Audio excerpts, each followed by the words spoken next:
Nigeria is one of the world's most important countries. It's Africa's largest country. It's a affluent country. It is one of the world's leading producers of oil. It's also a pluralistic country, nearly half Christian, nearly half Muslim, with representatives from virtually every Christian and Islamic sect living vibrantly in cities all across it. It's also a democracy and a friend and ally of the United States of America.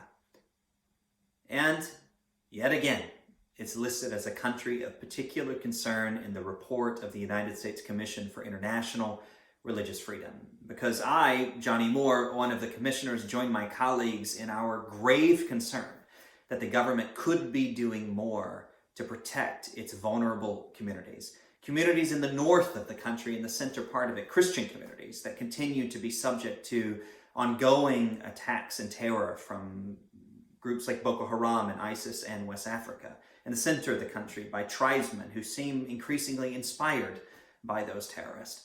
It's also a country where its Islamic minorities, certain groups of Shia, continue to be discriminated against, and those committing that discrimination seem to be able to do so with impunity. And so in our report this year, we've listed some very specific things that the government can be doing, and that the United States government especially can be doing to put pressure on their Nigerian ally. This is a wonderful country filled with beautiful people, an incredible place, a place I've been to myself. It is a country that could be a light to the entirety of the African continent and all over the world. And yet it continues to be plagued by these issues, and now is the time for this to stop.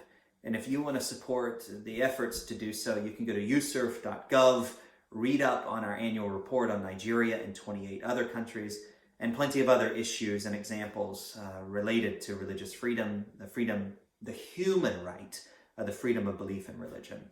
At uscirf.gov, you can find it all there.